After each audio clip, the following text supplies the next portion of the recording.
Hi, I'm John Green. This is Crash Course World History, and today we're going to discuss 19th century imperialism. So the 19th century certainly didn't invent the empire, but it did take it to new heights, by which we mean lows. Or possibly heights. I don't know, I can't decide. Roll the intro while I think about it. Let's begin with China. When last we checked in, China was a thriving manufacturing power, about to be overtaken by Europe, but still heavily involved in world trade, especially as an importer of silver from the Spanish Empire. Europeans had to use silver because they didn't really produce anything else the Chinese wanted, and that state of affairs continued through the 18th century. For example, in 1793, the Macartney mission tried to get better trade conditions with China and was a total failure. Here's the Qianlong Emperor's well-known response to the British. Hitherto, all European nations, including your own country's barbarian merchants, have carried on their trade with our celestial empire at Canton. Such has been the procedure for many years, although our celestial empire possesses all things in prolific abundance and lacks no product within its own borders. But then, Europeans, especially the British, found something that the Chinese would buy.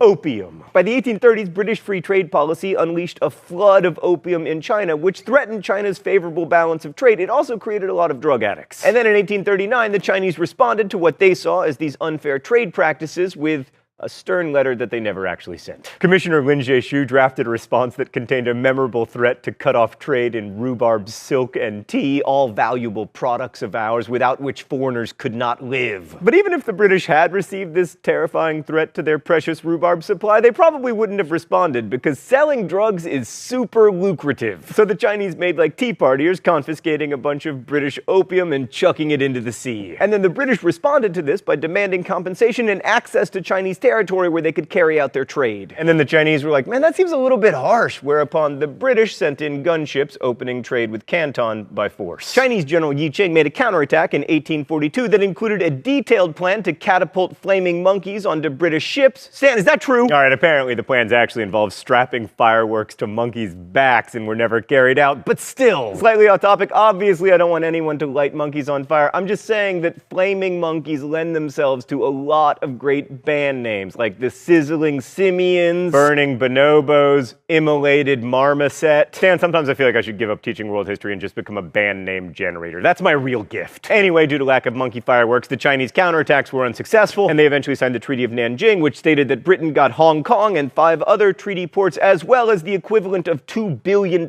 in cash. Also, the Chinese basically gave up all sovereignty to European spheres of influence, wherein Europeans were subject to their laws, not Chinese laws. In exchange for all of this, China got a hot slice of nothing. You might think the result of this war would be a shift in the balance of trade in Britain's favor, but that wasn't immediately the case. In fact, the British were importing so much tea from China that the trade deficit actually rose more than $30 billion. But eventually, after another war and one of the most destructive civil rebellions in Chinese and possibly world history, the Taiping Rebellion, the situation was reversed and Europeans, especially the British, became the dominant economic power in China. Okay, so but when we think about 19th century imperialism, we usually think about the way that Europe turned Africa from this into this. The so-called scramble for Africa. Speaking of scrambles and the European colonization of Africa, you know what they say, sometimes to make an omelet you gotta break a few eggs. And then sometimes you break a lot of eggs and you don't get an omelet. Europeans had been involved in Africa since the 16th century when the Portuguese used their cannons to take control of cities on coast to set up their trading post empire. But in the second half of the 19th century, Europe suddenly and spectacularly succeeded at colonizing basically all of Africa.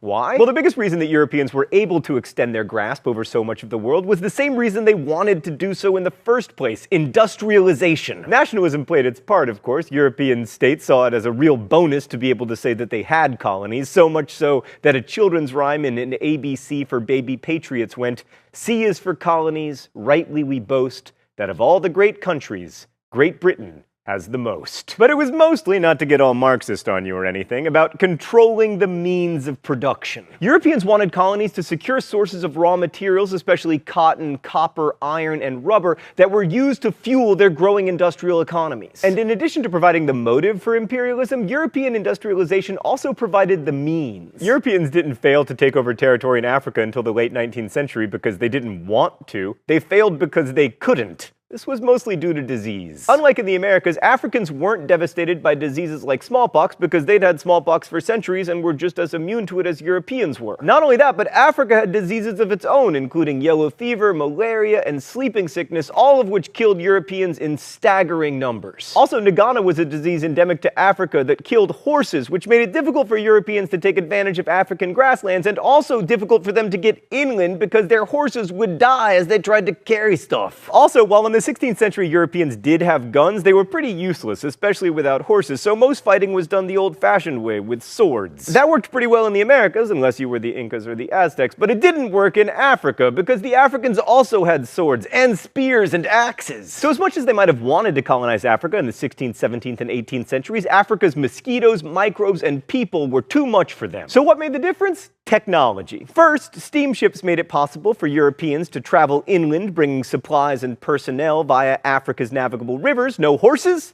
No problem. Even more important was quinine medicine, sometimes in the form of tonic water mixed into refreshing, quintessentially British gin and tonics. Quinine isn't as effective as modern anti-malarial medication, and it doesn't cure the disease, but it does help moderate its effects. But of course, the most important technology that enabled Europeans to dominate Africa was guns. By the 19th century, European gun technology had improved dramatically, especially with the introduction of the Maxim machine gun, which allowed Europeans to wipe out Africans in battle after battle. Of course, machine guns were effective when wielded by Africans too, but Africans had fewer of them. Oh, it's time for the open letter? And my chair is back!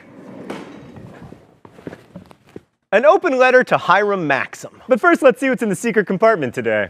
Oh, it's Darth Vader. What a great reminder of imperialism. Dear Hiram Maxim, I hate you. It's not so much that you invented the Maxim machine gun, although obviously that's a little bit problematic, or even that you look like the poor man's Colonel Sanders. First off, you're a possible bigamist. I have a long-standing opposition to bigamy. Secondly, you were born an American, but then became a Brit, thereby metaphorically machine gunning our founding fathers. But most importantly, among your many inventions was the successful amusement park ride, the Captive Flying Machine. Mr. Maxim, I hate the Captive Flying Machine. The Captive Flying Machine has resulted in many a girlfriend telling me that I'm a coward. I'm not a coward, I just don't want to die up there. It's all your fault, Hiram Maxim, and nobody believes your story about the light bulb. Best wishes, John Green. All right, so here is something that often gets overlooked. European imperialism involved a lot of fighting and a lot of dying. And when we say that Europe came to dominate Africa, for the most part, that domination came through wars, which killed lots of Africans and also lots of Europeans, although most of them died from disease. It's very, very important to remember that Africans did not meekly acquiesce to European hegemony. They resisted, often violently, but ultimately they were defeated by a technologically superior enemy. In this respect, they were a lot like the Chinese and also the Indians and the Vietnamese, and you get the picture. So by the end of the 19th century, most of Africa and much of Asia had been colonized by European powers. I mean, even Belgium got in on it, and they weren't even a country at the beginning of the 19th century. I mean, Belgium has enjoyed like 12 years of sovereignty in the last 3 millennia. Notable exceptions include Japan, which was happily pursuing its own imperialism, Thailand, Iran, and of course Afghanistan, because no one can conquer Afghanistan unless you are, wait for it, the Mongols. It's tempting to imagine Europe ruling their colonies with the proverbial topaz fist, and while there was always the threat of violence, the truth is a lot more complicated. Let's go to the thought bubble. In most cases, Europeans ruled their colonies with the help of, and sometimes completely through, intermediaries and collaborators. For example, in the 1890s in India, there were fewer than 1,000 British administrators supposedly ruling over 300 million Indians. The vast majority of British troops at any given time in India, more than 2/3, were in fact Indians under the command of British officers. Because of their small numbers relative to local populations, most European colonizers resorted to indirect rule, relying on the governments that were already there but exerting control over their leaders. Frederick Lugard, who was Britain's head honcho in Nigeria for a time, called this rule through and by the natives. This worked particularly well with British administrators, who were primarily middle-class men but had aristocratic pretensions and were often pleased to associate with the highest echelons of Indian or African society. Now, this isn't to say that indigenous rulers were simply merely puppets, often they retained real power. This was certainly true in India, where more than a third of the territory was ruled by Indian princes. The French protectorates of Morocco and Tunisia were ruled by Arab monarchs, and the French also ruled through native kings in Laos, Cambodia, and Vietnam.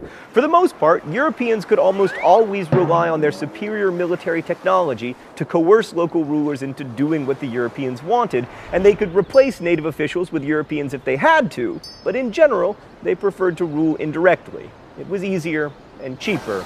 Also less moronic. Thanks, Thought Bubble. So while we can't know why all native princes who ruled in the context of European imperialism put up with it, we can make some pretty good guesses. First of all, they were still rulers. They got to keep their prestige and their fancy hats, and to some extent their power. Many were also able to gain advantages through their service, like access to European education for themselves and for their children. Mahatma Gandhi, for instance, was the son of an Indian high official, which made it possible for him to study law in England. And we can't overlook the sheer practicality of it. The alternative was to resist, and that usually didn't work out well. I'm reminded of the famous couplet, "Whatever happens, we have got the Maxim gun, and they have not." But even with this enormous technological advantage, it wasn't always easy. For example, it took 25 years from 1845 to 1870 for the British to fully defeat the Maori on New Zealand, because the Maori were kick-ass fighters who had mastered musketry and defensive warfare, and I will remind you, it is not cursing if you're talking about donkeys. In fact, it took them being outnumbered 3-1 with the arrival of 750,000 settlers for the Maori to finally capitulate. And I will remind you that the rule against splitting infinitives is not an actual rule. Those of you more familiar with US history might notice a parallel between the Maori and some of the Native American tribes like the Apaches and the Lakota,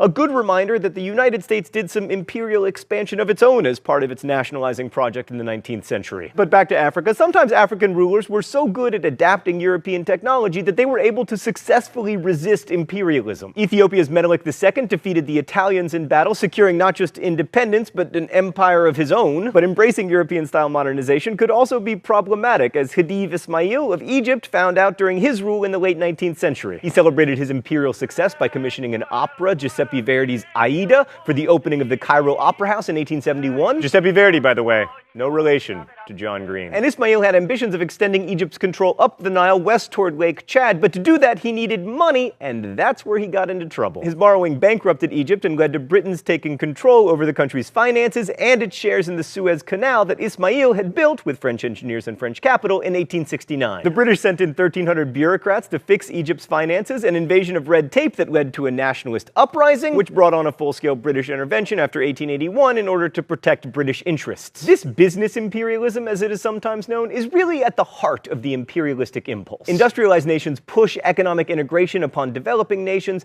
and then extract value from those developing nations just as you would from a mine or a field you owned. And here we see political history and economic history coming together again. As Western corporations grew in the latter part of the 19th century, their influence grew as well, both in their home countries and in the lands where they were investing. But ultimately, whether the colonizer is a business enterprise or a political one, the complicated legacy of imperialism survives. It's why your bananas are cheap, why your call centers are Indian, why your chocolate comes from Africa, and why everything else comes from China. These imperialistic adventures may have only lasted a century, but it was the century in which the world as we know it today began to take shape.